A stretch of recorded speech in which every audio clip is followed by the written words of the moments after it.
I am you, and you are me, and together there's harmony that's endlessly led with love. Hi, I'm Javi, I'm Virginia. and this is Collin Knight, who will be giving us the honor of letting us interview him, and this is the Chosen Podcast. And we're going to start out a way that we've been starting out lately, which is with some more surface level rapid fire questions, kind of to get things flowing, get things in a groove.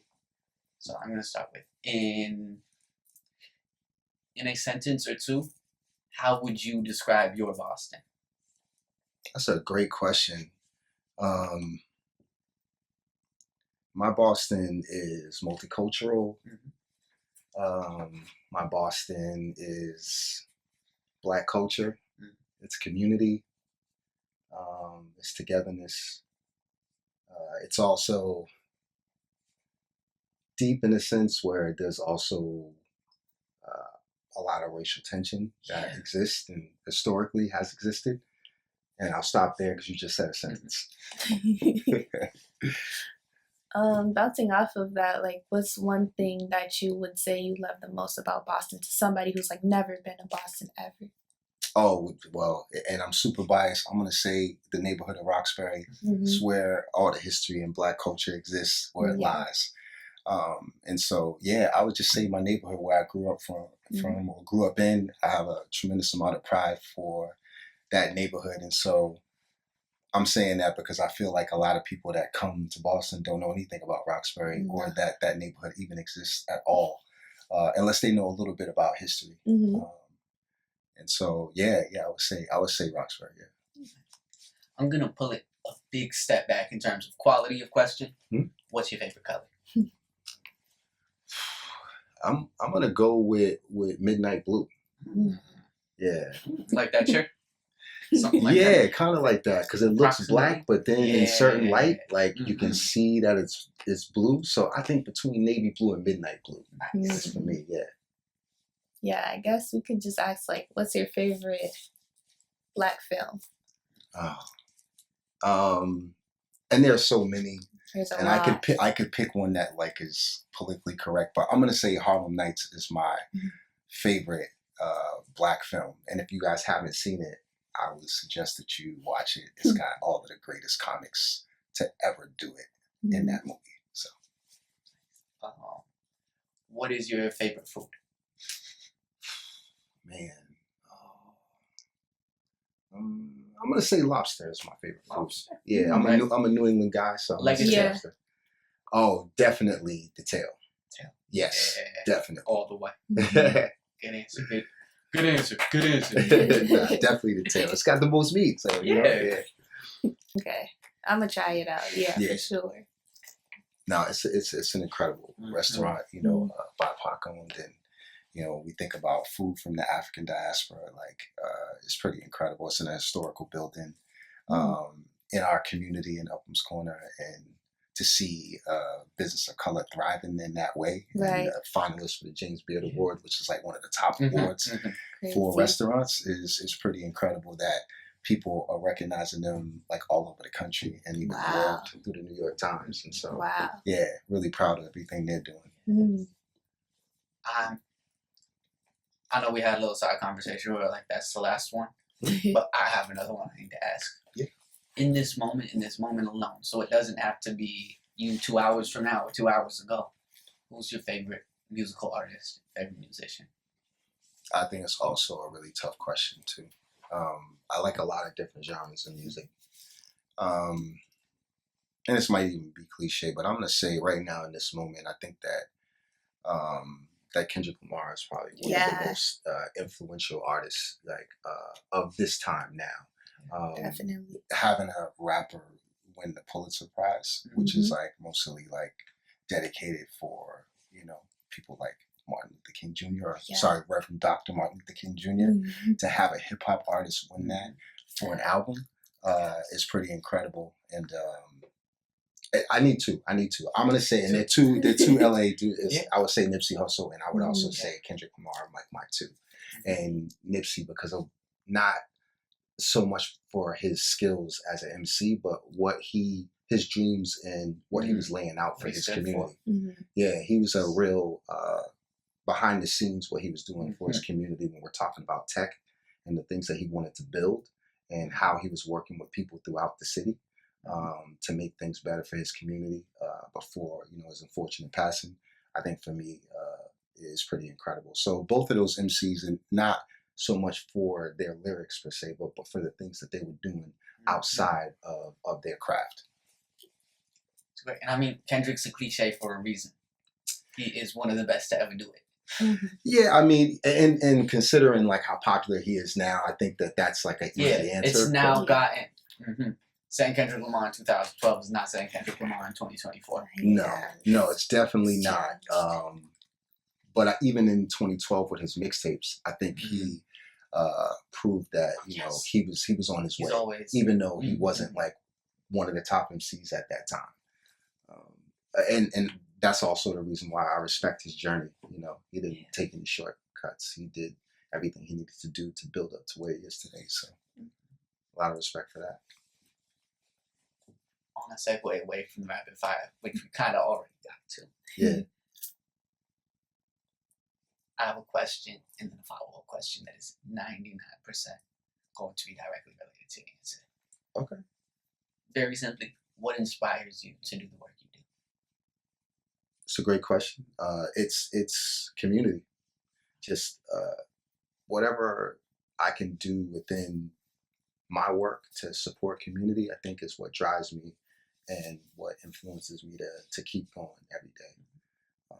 In the business that I'm in right now, it's a young business. It's in the first 5 or 6 years, and for entrepreneurs, like it's really hard to make money when you're doing something that is supporting other entities. Like it's not a business where it's like I give you this thing and I make money off it and that's it. I'm really looking to like help and circulate money within communities that we grew up in, and so it can be tough. But I think that's it. That's it. It's all about community. My follow-up, my coveted, prepared follow-up. How did the birth of your daughter, or your relationship with your daughter, influence the way you do community work and you move through community? Oh man, that's a beautiful question. I think the birth of my daughter in 2013, I think changed my focus. At the time, I was in New York City and pursuing an acting career and, building some things, doing stuff here and there, but by no means like made it in any way, but really like inspired by the journey of trying to be successful in that business of TV and film. But once she came, it was really about, well, what else can I do to leave a lasting legacy? So I think that it changed from like wanting to be like a famous actor to like, what is going to be my lasting legacy when my time is up? And we all know our time is going to be up at some point or another. Yeah. And what is it that you're going to do that people are going to remember you by? Is it like, and I realized that that moment that it wasn't about fame. It wasn't like I want to be a famous actor. It was about like, what can I do to leave a lasting legacy where I'm from in my community, which is why in hindsight, I'm so happy that I was able to move back to Boston from New York and start to build something here or continue to build. Because my story goes back in community and looking at community for 20 years, and so, yeah, I think I thought more about legacy and what will she remember me by? Yes. Her kids remember me by when she talks about me. What is she going to say? I think that's a very gorgeous sentiment to start out, and I think it's very, that's touching. I think it also raises a lot about, in my mind, about legacy as what will, at least what I interpret it, you can tell me if I'm wrong, or what you said, how when people, we touched on this a bit last conversation about kind of carrying on legacy while defining your own. Mhm. And when she eventually gets to that point, as much as you want her to define her own legacy, you also want her to have that decision and the choice to. Does that make sense? Yeah, I Yeah. think it makes perfect sense, and I really appreciate the question, right? So yeah, it's I'm thinking about my legacy and what will I leave behind to her, but then I'm also thinking about how am I influencing her? Like if everything that I'm doing is based on community and supporting community, I think that's if I leave that legacy alone, I think that I've done my job. You know, as she grows up, no matter where she lands, is she going to think about supporting community in any way that she possibly can with the work that she's doing? Right? Is that going to be a part of her mission, you know, as a human being? Right. And so when I'm bringing her to these community events and I'm, you know, dragging her around Boston or she has to do a tour with me or what have you, I'm hoping that I'm leaving a good impression on her that, you know, it's great to want to be anything. Like you want to be a stylist, you want to be a lawyer, doctor, what have you. But it's what you do with that profession. You know, how are you going to connect to the community that you're a part of? Instead of stepping away from it and just being like, well, I'm a professional. I live in this high-rise building and I got a ton of money. I'm driving a BMW and that's great for me, right? But what are you going to do to give back to the people that you're living amongst? Right. And so if I can get her to take that sentiment, take that away, I think that then I've done my job. And you talked about like you being from Roxbury. I was curious, like what part, because I grew up in Roxbury too. Okay, you seem like a Roxburian. I said, Yeah. I love that. Yeah. So I'm from John Elliott Square, like Highland Avenue, Center Street area. Yeah. So like right above Nubian Square, right above Madison Park, John D. O'Brien. Yeah. I lived like a block away from the Timothy School. So that's that's the area that I grew up in and where I was raised. Yeah. I grew up around am I allowed to say like where I grew up from, or is that like I wouldn't give out your address. okay? No addresses, but I live like, I don't know if you're familiar, kind of like at first I was near like Whittier Street, like right there. Like I know they're like redoing it now, but before, like when it was like the projects before, like that's where like my family had grown up and everything. Yeah. Everybody was like connected to the buildings and stuff. Once they started like remodeling and stuff, we kind of had to like move. Yeah. But at the time we weren't like, you know, like that big on money to be able to move out. So we moved like literally up the street to the next projects, which was like Annunciation Street, like right there. Right across the street. Yeah. And so luckily, eventually, you know, my aunt built up enough money and she actually bought like us all like a house just for her birthday for fun, which I thought was pretty inspirational. If the house is like over $500,000, so I really like find that super inspirational. But how do you think like growing up like in a place like that, how do you feel like that has shaped you to who you are today? That's a great question. And it's so multi-layered. I think I wouldn't be who I am today if it wasn't for growing up in that neighborhood. Yeah. And I think it took me a long time to realize why the neighborhood was so special. And all of the great people who have come through that neighborhood and all of the activists who fought, you know, for justice and equality that were a part of that community. It just, again, just gives me so much pride to be from that community.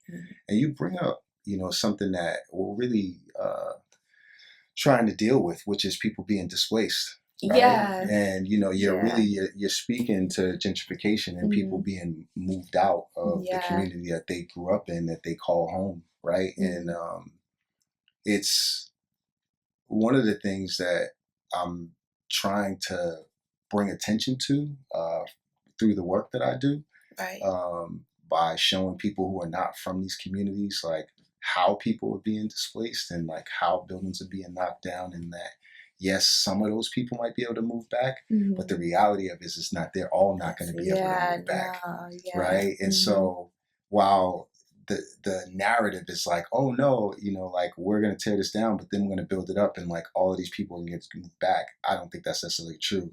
When we think about the number of units, even if you move back there, you're probably not going to see all the people that you grew up with moving back there, and it will become mixed incomes. So it'll be people at different financial brackets that will be a part of that building instead of the community that you grew up in when they were the Whittier Street buildings, right? Yeah.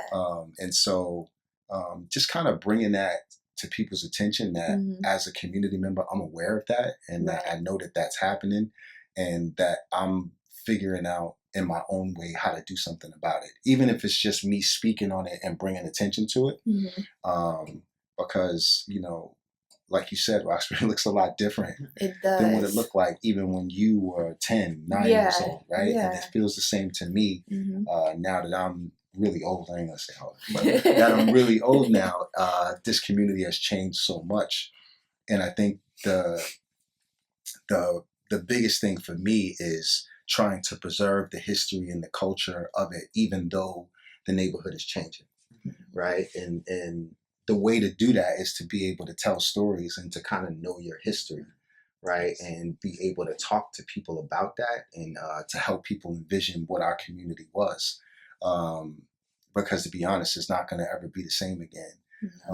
And that's just the cycle of cities, right? Every 20 to 30 years, it's a cycle that changes over. And if we're not prepared, if we don't own, right, there's a chance that we'll be displaced. Yeah. That actually very directly leads into something that I've been meaning to ask you, which is that you very much touched upon this. People are getting pushed out of Austin. I know people personally. Most people do. You know what I mean? Yeah. Who lived in Boston, and then, regardless of if their lives in Boston, they no longer get to say that their house is. You know what I mean? Yeah. And that alone is... It's the unfair end of gentrification. There's so many parts of Boston where there's been new waves of gentrification coming in since before I was born. And now I'm watching places get gentrified that got gentrified 20 years ago. You know what I mean? And I was curious as to how your work directly with Live Like a Local Tourist, how is it interacting with that? Interacting with people that might be pushing up rents, and also people that might be bringing down rents, and how is it kind of building community both in spite of and around that? Yeah, it's a great question, and I think I'm doing that through storytelling and narratives, right? The more that I know about, developers of color that have been doing this for years to keep people in communities, like the Cruise Managements and others, the Janey Constructions, and all of these different people who have been the Gus Scotts, the people who have been building in these communities, for a number of years. Roxbury Action Program is another one that was able, in my own neighborhood, was able to keep people in those buildings that are in my community. There's all these brownstones that are in that John Elliott Square area, Highland Park, Highland Ave, that we all lived in and grew up in. And my landlord and owner of a lot of the buildings was Mr. King. And when my mom couldn't afford the rent, he would, give her some time, right? Versus some management company that needs that rent. And if not, there's a possibility that she could be, kicked out. And so to answer your question, it really is about knowing who's doing the work and being able to talk to people and tell the stories of the people who are doing that work. And then for whoever's not doing the work and whatever development companies are pushing people out, it's my job, if I know about it, to be able to talk about those narratives as well. And I think there's positives and negatives to gentrification, right? People are going to move in and out of communities, right? There's going to be an ebb and flow. But when those people move into the communities and try to change what those communities are, Yes. that's when I have a problem with that. If you're going to come in and be a part of the community, you're going to support the local businesses in those areas. You're going to use your resources to support the children and the people that live in that neighborhood. Then I'm all for you coming to the community. But if you're trying to do the opposite and you're just trying to extract and try to take away from the community, that's something that I'm not for. And that if I know about it, I'm going to call it out while I'm telling my narrative and telling my story. And that's, people might say it is a little militant, but that's cool with me. I think it's hard because, you know, because I run a business, like you, in some ways, people feel like that you have to please people because you're selling a service and you want to cater to those people. But the other part of being an entrepreneur and owning a business is that you can do what you want to do. Yes. Right? Now, you may sacrifice some sales, right, for your integrity, but you still get to do what you want to do. Yes. And that's one of the biggest reasons why I started running my own business, because I was continuously like working for nonprofits where I wasn't able to tell my narrative, or I had to do it the way they wanted to do it. And so that's why I ended up quitting my job in 2019 and starting Look Like a Local Tourist, because I wanted to speak my own truth and be able to tell my own story from my own perspective. And when it comes to the name of your business, like what inspired you to come up with that name? Yeah, I think I started the business because when I was in New York as an actor, I had a bunch of odd jobs. And so one of those odd jobs ended up being working for a tour company in New York City. And so I was working for that tour company, and I realized that everybody who was coming to New York, whether it was like domestically or internationally, all wanted to be a part of the local scene. Right. They all wanted to feel what it would be like to live like a local in New York City. And so I thought to myself, well, how can I help people live like a local in Boston and to feel like they're part of the community and not the downtown areas? And Chinatown's a community, right? Little Italy is a community, right? The North End's a community, right? And, you know, North End and the West End were African American and immigrant communities at one time too. But now those are the main tourist destinations, right? Yeah. And so for me, being from a community like Roxbury, I wanted to pick neighborhoods of color to say, hey, why don't you come here and live like a local and learn about art and culture? And, you know, get a chance to experience what it's like to be in a neighborhood that you wouldn't visit otherwise if it wasn't for me kind of spearheading that. And so that's what living like a local means to me, you know. And I was, you know, quick story, I was in Jamaica like maybe 10 years ago plus. And, you know, most of Jamaica is like you're on a resort, right? Unless you got family there, right? You're going to a resort and you spend most of your time on the resort. And it kind of feels like that's how kind of downtown Boston Common is. If you come to Boston, they're probably going to keep you in that area if you don't know better. Right. And so what I did was I befriended one of the people who worked there, who happened to be from like, you know, one of the areas in Ocho Rios. So we were in Ocho Rios, but we were on a resort. But he was actually from Ocho Rios, right? And so I was like, hey, I want you to take me out. Like, I'm tired. I've been here for a few days on the resort. I want to do something else. And he was like, all right, cool. And so they have this celebration in Ocho Rios every Christmas where the whole community comes out and they like shut down the whole town. And they just have food and music. And it's like a real celebration. And it gave me that feeling of like, yo, I'm actually like with the community, right? I'm actually getting a chance to like be a part of Jamaican culture instead of just being a tourist on the resort. And that something clicked for me even then, even before I started thinking about the tours. I was like, yo, if I could be that guy in Boston, what would that feel like to people to be able to say, I can take you from the seaport, I can take you from Boston Common and bring you into these neighborhoods. And you have a local guide who can show you where all the food spots are and talk to you about the history and all of these great organizations who have made a difference and help kids thrive. And you know what I mean? Like TCP, like High Square Task Force, you know. There's so many different programs that have done such great work. And that's all a part of the narrative and the story as well. And so unless you meet somebody like me who's from one of those neighborhoods, then you're just going to be in the Boston Common. And don't get me wrong, Boston Common's cool. The history of the Revolutionary War is cool. The Boston Tea Party, those are all cool things, and those are all part of a certain narrative, right? That's the European narrative. Yeah. But where is it going to be time and space for our narrative, right? Who's going to tell our story, right?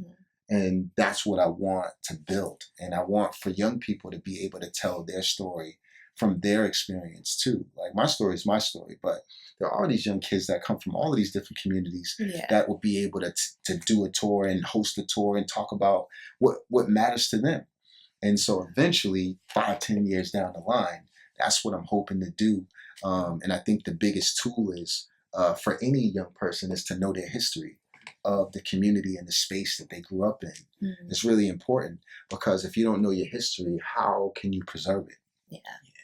Yeah, so there's so many like people who have done great things that you see their names on streets and you see their names on buildings, but don't know the history of what they fought for. And it's really important that in schools too, that they know about the local history just as much as they know about the Revolutionary War. And that's not really happening right now. It's not. Right? And I'm going to let y'all speak. Y'all are in school right now. How much of the local history, Black Latinx history, are you learning about in school? None. So I'll let y'all speak for that. I believe that that's true, but it's nice to be here with you doing this interview and you guys saying, well, how much have I learned about somebody named Melania Cass? Like, so go ahead, please. Sorry, I'm talking too much. We brought you here to talk because we want to hear what you have to say. I appreciate the floor. That just excited me a lot, because I definitely did have on my list of curiosities that I just want you to tell me who Melania Cass is. Yeah, so Melania Cass was a huge figure within the Roxbury and Boston area. And a lot of the things, and I think one of the most important things to me that she did was really push for the passage of the 19th Amendment, which was for women to vote within the area. Like really across the country, that was really the movement. It was really the women's movement, right? But we'll break that down for you, right? When we think about the women's movement, was really, and this is just my opinion, it was really about white women. Okay? And so they wanted Black women to help them with the movement, but once they got to a certain point, they wanted Black people to be in the background of that. And so what Melania Cass was doing here in this area was looking at Black women, women of color, and saying, hey, we need to do this. We need to fight for this, because if we don't, there's never going to be justice and equality for you now, right? And so that was one of the biggest things that she did. And when we're talking about starting the Freedom House with the Snowden family, that's now 75 years old and is a community staple in helping young people with, financial literacy and college prep, is still doing the work to this day, is something that she helped to start. And all of the countless people that she helped throughout her time. She just was an amazing woman. And even, a lot of the things that she was trying to build, Thurgood Marshall actually adopted some of the things that she was trying to put together. And if you don't know who Thurgood Marshall is, you guys should do that research. He was an amazing lawyer in his day, among other things. But, the work that she did, kind of spread across the country in a lot of ways, but really, really well known here, has a ton of honorary degrees within this area. And that is the reason why that swimming pool and that skating rink, or what used to be a skating rink, is named after her. So whenever you see a name in the neighborhood on some building, it's not there for no reason.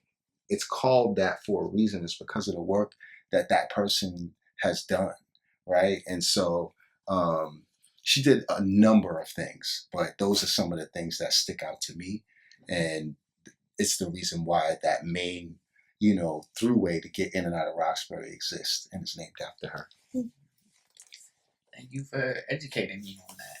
Yeah. That excited me. I've been meaning to ask you. I also had a question. Oh, sorry. But why do you think it is that the duck tours and tours like that, why do you think they shift away from areas like Roxbury, Dorchester, and Hyde Park, or areas like that? Yeah, and this is just my my take on it. I think there's a number of reasons. I think the money is downtown. You know, the duck tours also goes amphibious. Yeah. Goes into the water Yeah. in Charles, right? Yeah. To most tourists, that's probably like what the duck tours thinks that everybody wants to see, right? And so they drive around Boston. And the funny thing about the duck tours is they ride through the neighborhood to go park their duck boats in Dorchester. Yeah, I so actually you'll see them that. riding Yeah, by I see up his corner. So but there's nobody. There's nobody. There's on nobody. There. It's always Exactly. empty. Exactly. Yeah, always so, empty. Yeah, for me, when I think about the overall perception of communities like Mattapan and Hyde Park, Dorchester, Jamaica Plain, Roxbury, right, doesn't always have the greatest perception. Right. When we look at the news, something that's happening in Roxbury is, you know, there are some really great stories that happen and feel good stories, but a lot of the time, I always say if it leads, it bleeds, right? If there's a stabbing, if there's a shooting in the square or Mattapan Square, that's news. That's what's going to catch it. That's what they're going to show, right? But there's all of these great things happening in our communities too that don't get the coverage. Not all. But next month, they'll be looking for things for us. Right? Because it's Black History Month, so they'll be looking for feel-good stories, right? Yeah. But most of the year, it's about the negative things that happen in our communities. And I think that permeates into tourism and into why the duck boats don't see the value in coming here to visit these communities. Yeah. And again, the financial gain of being downtown where most of the tourists are is partly a business decision too. And that's just from my take of it. I think, and they've been on record just saying like, well, what's actually up here? Right. Right. Like I don't see the point in coming up here. There's really nothing to see. And that's on wax. Like there's articles that I've been a part of and people who run those tours have been a part of, and that's what they say. Yeah. You know, so they don't, it's so much to say that they don't see the value in these communities. And that's great because, you know, that's left for me to be like that niche. I can be that niche tour that can spread through these neighborhoods and use the tours to circulate dollars within our communities, right? We, you know, I mean, the dollar circulating, what? I mean, it's like a few dollars versus hundreds of dollars that stay in other communities other than our own. We're talking about communities of color. It doesn't stay. And so using the tours to keep those dollars circulating through my business is me doing my part. And even in our median incomes, like, you know, our communities, people that look like us in Boston making $8 to $249,000 for white people, right? And so whatever I can do with this business to try to keep other businesses alive, you know, businesses that, you know, are people who are running them that look like us, then that's what my mission has to be. And I think that every entrepreneur should be thinking about how can you make money, but also support the people around you too with the business.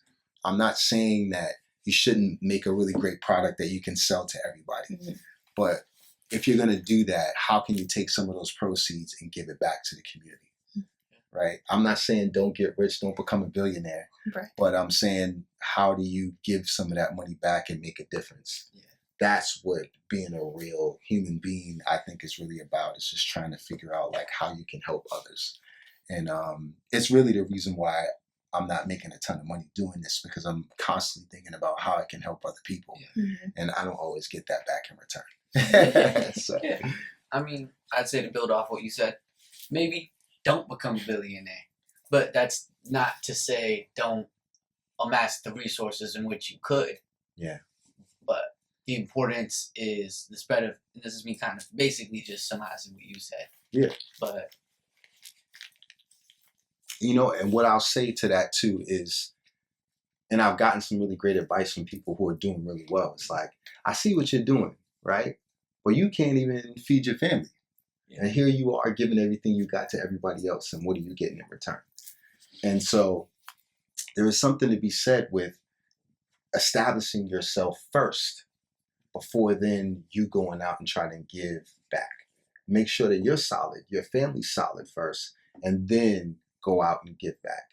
And I think I've been a little backwards with it, even though it feels amazing to support. Even if it's a couple dollars going into a business through my business, it gives me so much joy. And I know that there has to come a point where I have to look inward and try to take care of my daughter and take care of my wife and make enough money to like really sustain the business. I know that that has to happen. But in the meantime, in the interim, I really love what I'm, and there were all of these different schools that were in the area on Melnia Cass, that were dedicated to Black children. And so I'm learning a lot about, through maps, about what used to be there, right? And so historians, and Marlon tells me all the time, historians, like, they know a lot of stuff, but because they're not looking at the maps, they don't realize when things actually existed, or they don't realize, you know, when things were demolished and where communities were kind of wiped away, you know, due to certain things, whether it's the highway project, or it's the Boston Providence Railroad that wiped out the Roxbury Crossing community, which is now Mission Hill, or wiped out the West End. You know, that there was a community called New York Streets that Mel King was from, right? That was the most integrated neighborhood in the South End, is now Ink Block, right? And it was called Ink Block because the Boston Herald used to be there and print papers. And there was also a great bakery called Quinzani's. And Quinzani's Bakery was there, and that was more the industrial area. But before that, it was the New York Streets, and it was an integrated community. And why that's so important is just because Boston is looked at as such a segregated city, and this is what Boston, I feel like, may have looked like years later had it not been wiped out, you know, to make way for the railroad and the highways. So yeah, that's what I've been learning. More about maps. So long story short. So like, when it comes to the tour industry, like, what would you say are like some big challenges you face with it? Being a small tour company with no capital and marketing dollars, I think is very, very tough. The fact that I don't feel like I'm at a point for like real investment, or that investors don't see the value in a tour company that supports community and circulate dollars in communities, right? Because they don't know how they're going to make their money back from that thing, right? It's like, well, how are you going to grow this thing, and how are we going to make money? And I'm not really thinking about that. I'm looking like, how can I grow it? How can I support community? How can I, you know, make sure that our young people know about their history through these tours? How can I pay them? You know, when I was growing up, we used to do red shirts, and we used to have to clean up in different neighborhoods, and that was our summer. Like, how can I transform that and make this a summer where kids make $20, $25 an hour, but they're running tours? They're getting tips from people, but they're also constantly learning about the greatness of their community and the people who made a difference in the architecture. These things, you're learning outside of school instead of inside of school. And then you're also learning about entrepreneurship too, right? Like, oh, well, I'm working for Collin, but he runs this business, and this business supports community, right? And then you're like, okay, I don't have to do a tour business, but I can do another business that supports community, right? And if I am able to do something like that, I think it would really, it'd be great for me. So yeah, I don't know. I'm constantly racking my brain about like what I'm gonna do, because I feel like at this point, something is going to have to give, and I'm gonna have to pivot in some way in order to survive.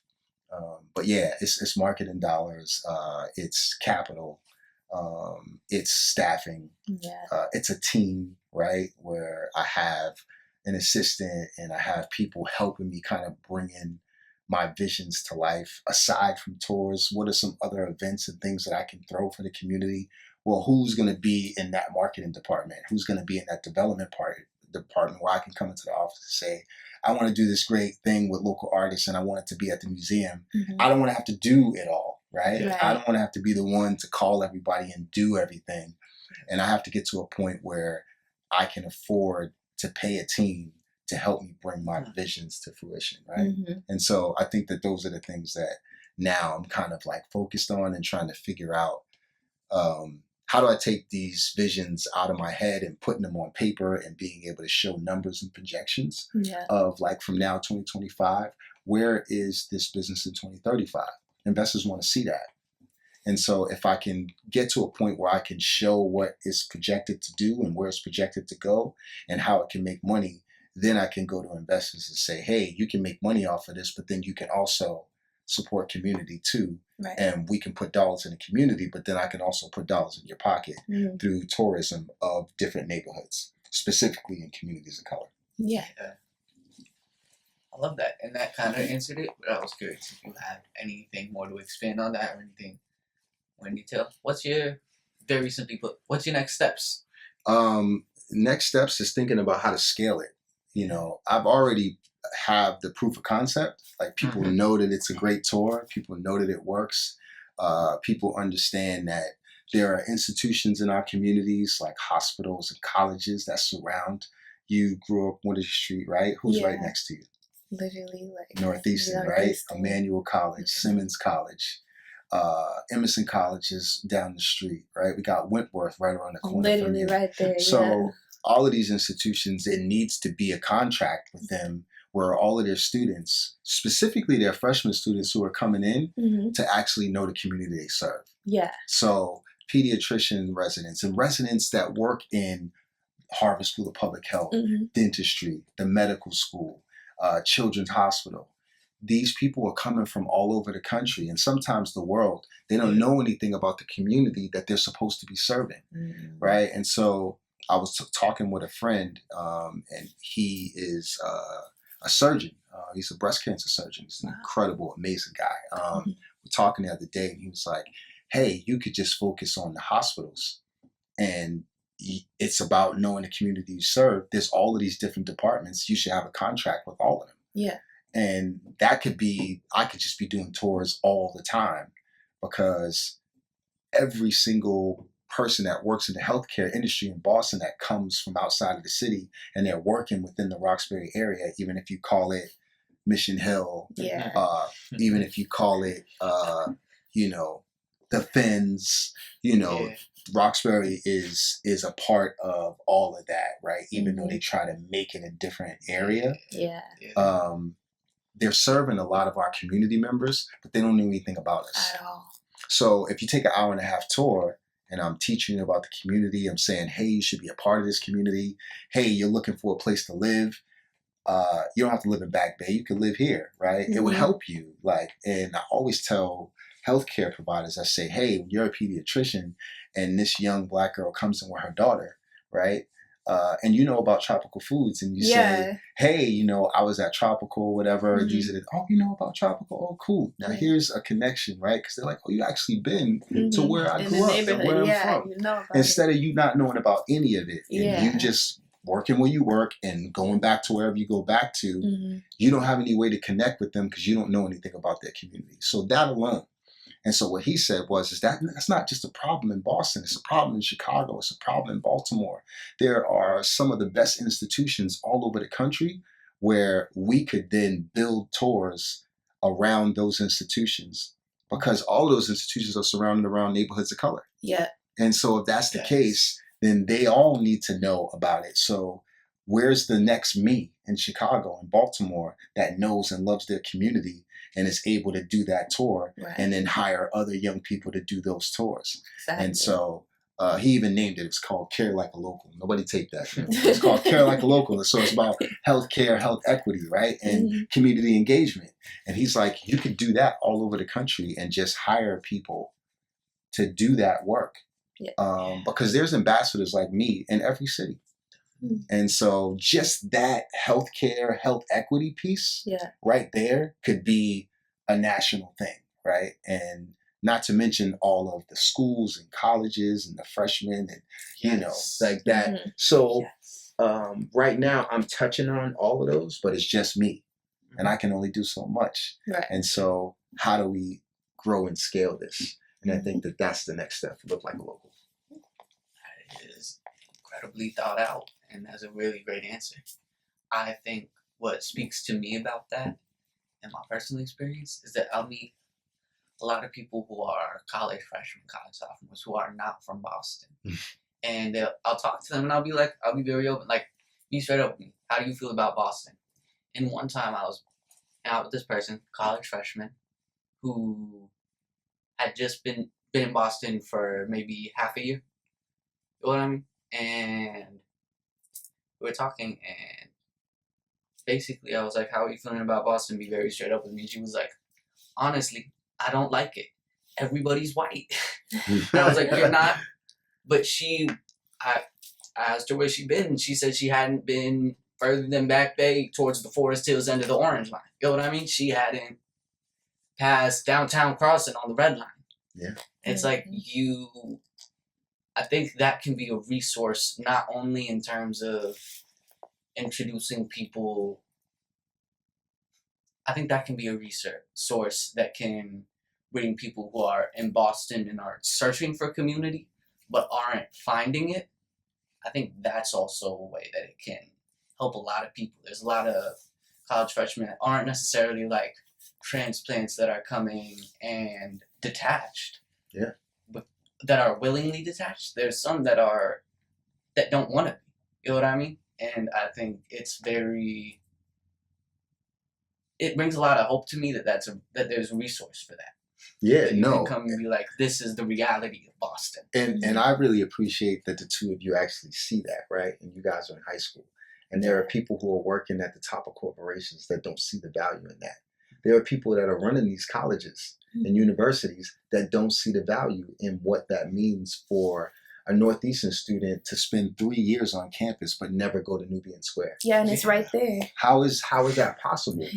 How is that possible that you stay on Huntington Avenue and, like you said, go to Back Bay or go downtown? Or if you go the other way, you're like going to Cambridge, but you're not going to any of the other neighborhoods. So you're going to say that Boston's an all-white city, but you never actually explored the city. Yeah.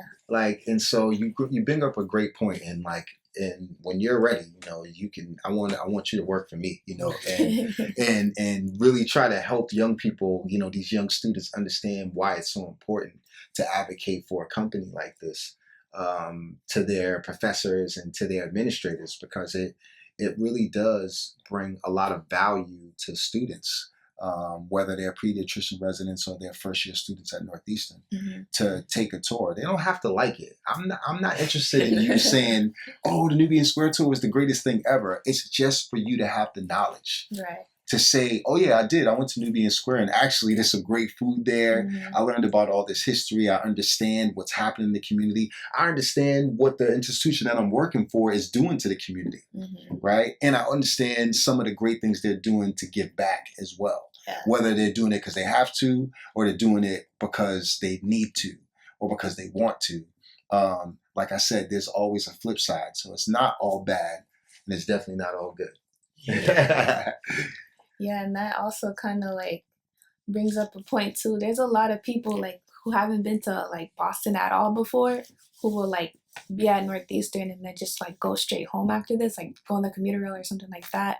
When like half of the buses that go through Ruggles go straight to Nubian Square, like 2-4 stops after. So I feel like it's crazy when a lot of people don't know about it when it's like so close down the street right there. Yeah, and I think slowly but surely I'm bringing attention to it, and you know, department by department, professor by professor, that is invested in making sure that their students are well-rounded. Right. And the idea of being a part of a community and giving back to it is not just about Roxbury or Boston, Massachusetts. It's about whatever community that they go to. Like, what are you going to do when you get there? How are you going to be a part of the community? How are you going to give back? Right. And I tell the students that take my tours, it's not just about here. When you leave, I want you to understand the importance of giving back and like what you can offer a community. It's not all the time about what you can get. It's about what you can give and why that's important. So I don't care if you're in the middle of Africa in some small community or you're in Chicago on the South Side. What does it look like to give back wherever you are? Right. And this tour can teach you about what it looks like to do that. I'm curious as to 1 second. I have these ideas, and then I'm like, I have an idea in my head, but I don't have an articulation in my head. We'll just And so, throw it out there. You know,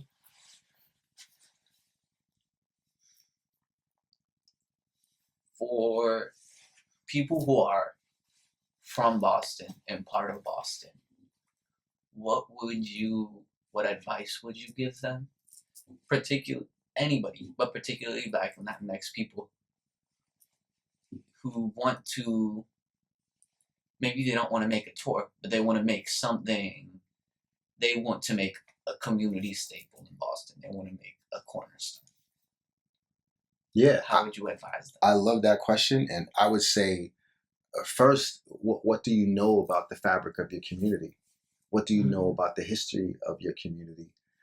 And what is it that you want to do? And what's your passion and what's your vision for what you want to see as that community staple, right? Because again, we talked about it doesn't have to be tourism, right? You can give back in a number of different ways. You guys are both talented young people who rap, who sing, who are doing podcasts. So like, what does it look like for you to give back? Because you guys are already doing your own podcast. What about you teaching younger people to do podcasts and to interview people or to rhyme like how you rhyme, right?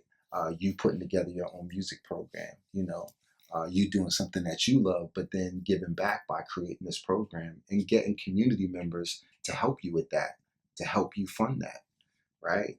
And it starts with you guys. And so I would say it's about what your vision is, because this tour thing was my vision. Yeah. I figured that I could use tourism to give back to mine, and so to my community. So that became my thing. But what is your thing? What's your thing, right? And so I think that that's what would be the first thing I would say is like figure out what your thing is, what you're passionate about, and then figure out like how you want to like impart that on the community to create whatever that staple will be. All right. I appreciate that. It was informative in the capacity that it can be used as a step-by-step, but it can also be used piece by piece. And I appreciate it. It's a process, and I'm still going through the process of trying to build this business and trying to figure out what it will look like, and also not being afraid of pivoting and that business becoming something that I didn't expect it to be. Which is kind of starting to happen now, where there's all these other things that are happening off of the tour company that I didn't see coming. And I'm trying to figure out like how to keep this thing intact and also be able to explore all these other options. Mm-hmm. How you can keep the same base but still build, like how you can maintain the foundation but build on Yeah. it. And again, that comes with more people involved helping me, a team. Like that's, so I'm trying to get there, but not quitting, right? Understanding, like Nipsey would also say, like it's a marathon, right? And so understanding that this is all a part of the journey. And then I'm getting up every day and I'm just chipping away at it. I look at that analogy of the iceberg as everybody sees the tip of that iceberg, right? But they don't see everything that was happening under the water. Yeah. Right? All of the things that I went through just to get this started, to get people to understand that this can be a great thing. When I started this in 2019, I would say, yeah, I'm going to do hood tours. And they're like, you're doing hood tours? Like, why would you do that? Even people I meet today and I say, yeah, I do tours of Roxbury. It is like, people pay for that? And I was like, yeah, people actually pay for that. And so all of the work that's being done under the water, like that iceberg has been growing for years, right? But only people see the tip. They don't see like all of the work that y'all put in, right? To create this podcast and everything that went behind that to interview people, right? And that's okay, right? I don't really need you to see it, but I want people to understand, right? That it's not just about what you see at the top. It's about all the work that's being done, under. So, I mean, something that I always thought, at least, is that the more preparation that someone puts into something, the easier it looks. Yeah, that's for sure. I've memorized my verses 800 times. I've been performing daily. then when I perform, it's gonna look like performance easy. If you've been giving these tours for so long and you've been building and doing so much work behind the scenes, and yeah, when you look at it externally, it's gonna look easy. Mm-hmm. But it's very much the inverse. The easier something looks, the more work that's been put into it. Right. Yeah, I agree. Yeah. So, what do you see coming soon for like your tours? Something new. Something new. Well, it's not new, but we started last year. I mentioned Marlon Solomon, who runs Afro American Academy, and we're doing, this new tour called Once Upon a Time in Nubian Square. Mm.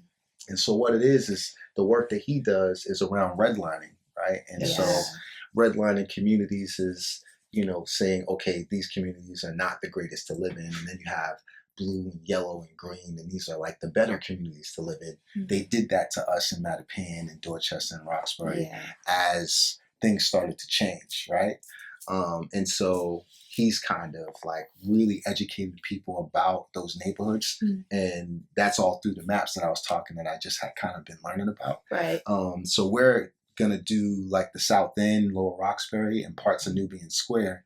And he's going to talk about how these communities have changed, how they got redlined, and the existence of the cultural hubs that were there. And so we've kind of mapped out this tour. The first time we just kind of did Nubian Square itself. Mm-hmm. And now we're building out, going to the South End and kind of picking all of these really great places like Wally's Cafe, which is a jazz staple, which when you guys are old enough, you'll go and see some jazz there. And places that aren't there anymore that we'll talk about as well.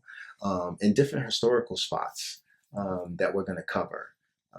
And we're also going to give them maps so that they can see where these places are that actually like are not there anymore. And just because they're not there anymore doesn't mean that there isn't importance in the place, right? And so we're hoping that we're able to educate them in that way about how these communities have changed, how they got redlined, and how this was being done by design, including the highway project too, that you guys should definitely look up. Because it's it was a 20-year fight with the community in the state. Wake up the earth. Yeah, right. And in that festival that still happens every year. And even on January 25th, they're going to be doing that, protest again, in front of the State House that they did before, as People Before Highways Day on the 25th of January. And all of these communities came together to fight against that highway project. And so, we're going to be doing that, in honor of Black History Month. And so we're getting community members, professors, and all of these different people that come through. And after we do the tour, we'll be doing a workshop, an interactive workshop, where he'll be kind of laying those maps out and being able to talk with the community members in the Roxbury Public Library.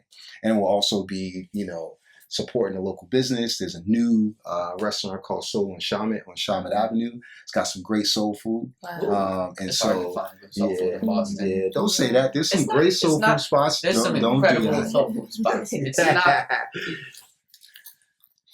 There is less so than if you're going to go down to Virginia. You know what I mean? I'll give you that. I'll give you that. But we got some staples. The soul food here is good, though. We got some staples. It's good. It's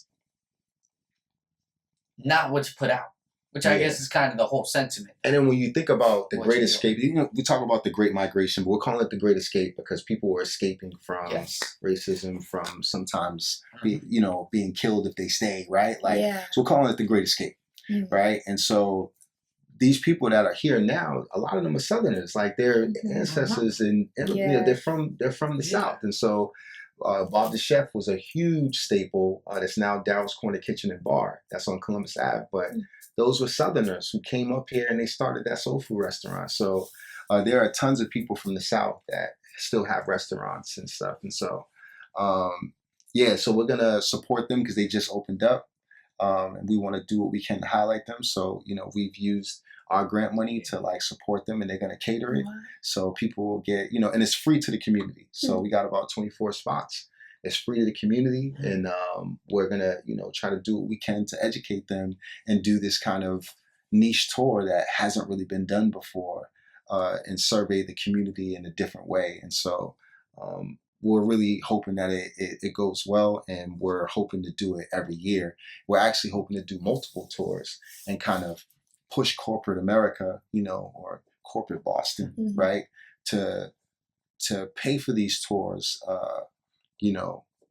at a higher price, so then we could take some of that money and then bring young people and community members on these tours for free, so that then we could educate them as well. And that could be a way for these corporate, companies to give back as well. So we want to make this a thing, right? And then we want to support, educate these corporate people. We want to say, hey, we're charging you this amount, so then we can go back to the community and give this tour for free to community members, so that they know more about the community as well. So that's what's happening, and working on the curriculum too. That I'm hoping that we'll be able to teach people about the local history of Roxbury right now, but then move on to other communities in a different way that's fun and interactive, that involves poetry, and that involves painting, and also writing, but like understanding that young people learn in different ways, and they may not want to write a paper about what they learned, but maybe they want to do a drawing, or maybe they want to do a rhyme or do poetry, or something else, or they want to do interviews of different people in the community, that were a part of that history, to be able to tell their perspective of what they learned and how they learned it. And so continuously working on that. So I think there's a lot of things that are coming for Live Like a Local, if I can just keep it together. Yeah. How was you're very proudly from Roxbury, and I love that. I love Roxbury. And I'm curious how is there a story from your childhood maybe, or a couple of stories or anecdotes, something that you'd say would define what your experience growing up in Roxbury would be? It's very... Yeah, it's just such a resilient community. I think I had to be able to maneuver,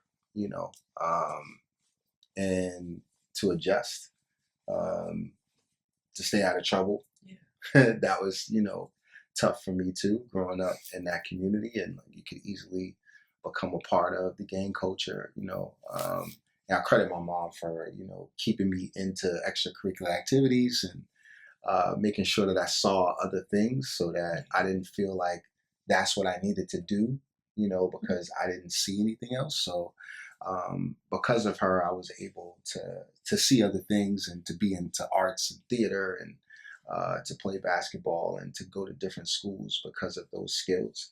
And that's what I think I learned the most, is that I could still go out into other worlds and still be proud of the world that I'm from, right? And so I think that can be hard for kids that go away to private school, or go away to, a MECO program or whatever, and then they're not around like that.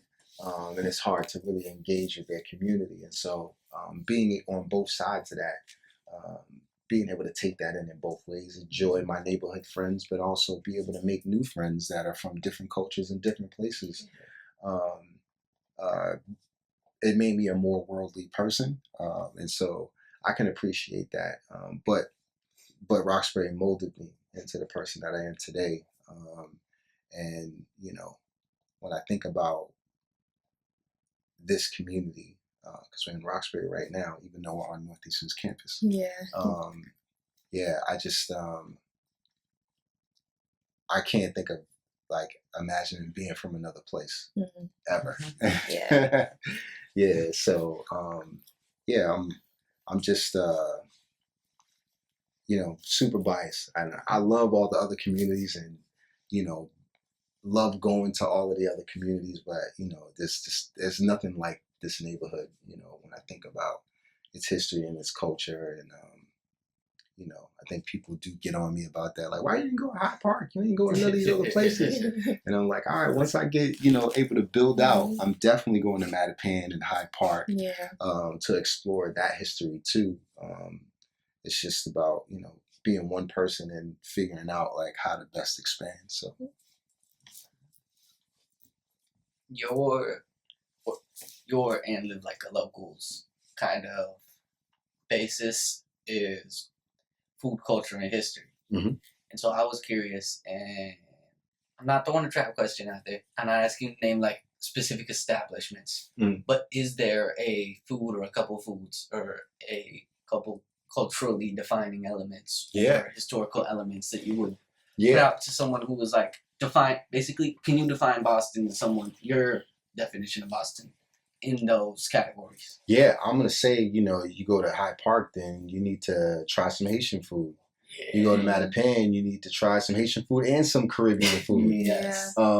Dorchester, the same way, Caribbean food. You go to Roxbury, you want to try some African American soul food, but also Ethiopian food. You go to JP, you're going to try some Latinx food, right? Like, so in every neighborhood, there's all types of different culture and food that exists. And that's why I set the tours up the way I did in Roxbury, Dorchester, and Jamaica Plain, because for me right now, I can get to those three neighborhoods geographically. It's close to downtown. And when you're just doing walking tours versus doing tours where you have vans that can take people everywhere, those are the three neighborhoods that I feel like have different cultures. And when you get to the Roxbury Dorchester line, you have all this Cape Verdean culture that exists too, and going into Dorchester, right? And so knowing about all of these community staples, right, is very important. So when people ask for things or they want to end up at a local restaurant, I need to know the manager, I need to know the owner,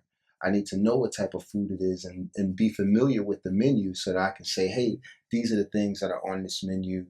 This is what I can set up for you. And what are your dietary restrictions, right? Like, so these are all things that, as a liaison, as a community ambassador, those are things that I need to know. And I need to know about those different communities and be connected to those communities, and for them to understand that I want to come and help them and bring people and turn those neighborhoods into tourist destinations. I think we're getting kicked out of the podcast. This is great. This is great, and we could talk all day. I gotta say, I'm really honored to be here with the two of you today, and this was probably one of the best interviews that I've had. You guys did an incredible job, and thank you for taking the time to ask me about the work that I do. I appreciate you guys. Thank you. Is it all right if I ask you one final closing question? Absolutely. To youth in Boston and youth in general, what is it can be one phrase or it can be a speech. What do you want to get to them? What do you want to say to them, basically? I want to say, be you. Be you. Be you. Don't be afraid of being you. You're going to be a part of cliques and friend groups, but don't lose yourself, right? Like, you know who you are, you know what your mission is, and it's different than your friend or your friends, right? There's something inside of you that's pushing you to do something great, and I don't want for young people to hinder themselves because they're worried about being a part of a group or a friend group. And sometimes you might need to shed those friends if they don't believe in what you're trying to do, right? So that's what I would say. And I would also say, knowing your history is knowing yourself. Thank you very much. Thank you. Thank you. Ways to, if you'd like to plug, ways to reach Live Like a Local and ways to reach you. This is the best opportunity. Oh, yes. Okay. So, social media platforms, I'm on Instagram. I was on TikTok. I don't know what's going on with that. I don't want to get into it, but I think I'm even on Lemonade through my little social media team, and on LinkedIn for businesses that want to reach me, Facebook, Twitter, all of those places, so people can catch me. Just Live Like a Local Tours Boston. You look that up, you'll be able to find my social media platforms, and Live Like a Local is the website as well.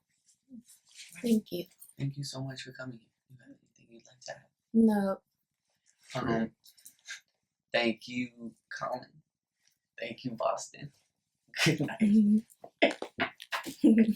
I am you, and you are me, and together there's harmony. That's endlessly led with love.